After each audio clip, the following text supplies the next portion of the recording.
तो जैसा कि आप सब जानते हैं और शायद आप सब ने सुना भी होगा कि हर राज के पीछे एक कहानी होती है और हर कहानी के पीछे एक सवाल। मैं हूं तुम्हारा दोस्त रहस्य टेल्स और ये एक ऐसा सफ़र है जहां आप सिर्फ सुनते नहीं बल्कि हर क्लू के साथ इन्वेस्टिगेट करते हैं। स्वागत है आपका द मिसिंग फाइल्स में, रूम नंबर 207।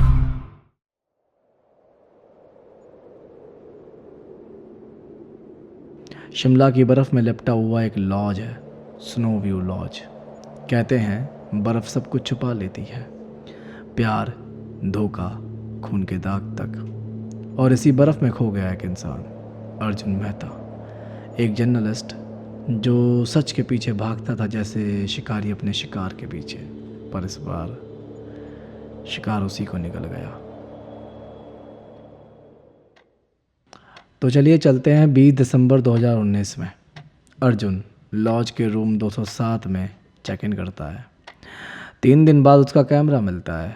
अंदर बस एक ही रिकॉर्डिंग, स्क्रीन काली, पर आवाज़ में सिर्फ एक ही लफ्ज़ बार बार गूंजता है, मुझे निकलना होगा, मुझे निकलना होगा।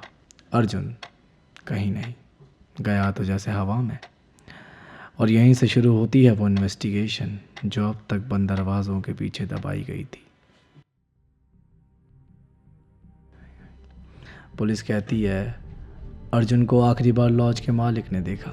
मालिक बोलता है 3 दिन उसने कमरा छोड़ा ही नहीं, बस एक सवाल पूछता रहा, इस कमरे में मुझसे पहले कौन था, इस कमरे में मुझसे पहले कौन था। सोचो, एक रिपोर्टर जो सच के लिए जीता था, आखिरी दिनों में सिर्फ एक सवाल रिपीट करता रहा और वही सवाल बन गया इन्वेस्टिगेशन की पहली चाबी।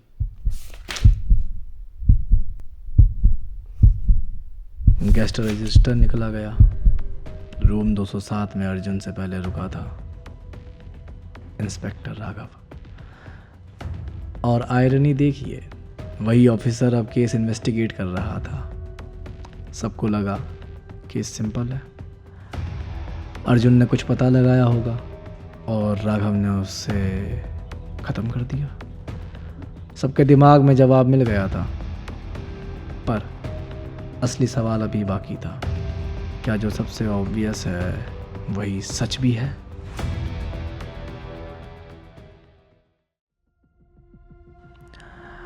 अर्जुन का फ़ोन रिकॉर्ड्स चेक हुआ।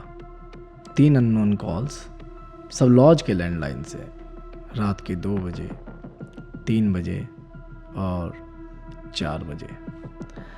क्या लॉज का मालिक खुद गेम खेल रहा था या कोई तीसरा चेहरा इस दौड़ में शामिल? और फिर फॉरेंसिक लैब में कैमरा चेक हुआ। ब्लैक स्क्रीन, हाँ, पर लास्ट फ्रेम में एक रिफ्लेक्शन। सब ने समझा वो इंस्पेक्टर राघव है। बस क्या, केस क्लोज होने वाला था। लेकिन जूम किया गया और रिफ्लेक्शन अर्जुन का ही था। सोचो, कैमरा हाथ में ही था अर्जुन के, पर रिफ्लेक्शन में वो सामने कैसे था?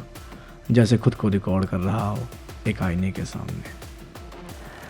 और तब पता चला रूम नंबर 207 एक सिंपल गेस्ट रूम नहीं था, वो एक पुराना असाइलम वार्ड था। वही कमरा जहाँ पहले मेंटल पेशेंट को रखा जाता था। और अर्जुन तीनों रात उसने बस अपने ही रिफ्लेक्शन को रिकॉर्ड किया था। सोचो, एक जर्नलिस्ट जो सच के पीछे भागता था, आखिरी 3 दिन उसने खुद से भागने की कोशिश की। उसका मुझे निकलना होगा एक रूम से नहीं, अपने ही दिमाग के कैद से था। इंस्पेक्टर राघव बस एक रेड हेरिंग, लॉज का मालिक बस एक विटनेस। असली राज ये था, अर्जुन अपनी ही इन्वेस्टिगेशन का सब्जेक्ट बन गया था। कैमरा ने मर्डर रिकॉर्ड नहीं किया, कैमरा ने उसका ब्रेकडाउन रिकॉर्ड किया।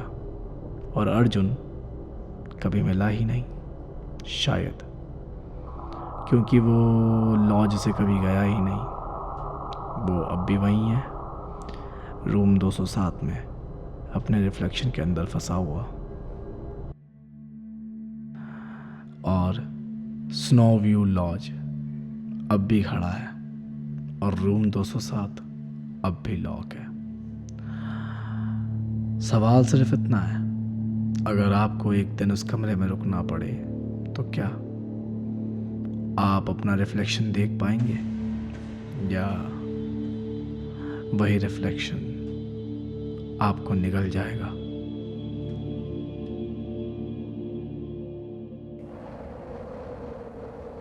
और ऐसे ही अर्जुन की कहानी अभी भी एक सवाल बन के घूम रही है।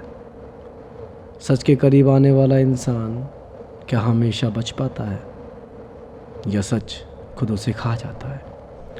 दोस्तों, आपका वर्डिक्ट ही इस केस का अगला पन्ना लिखेगा।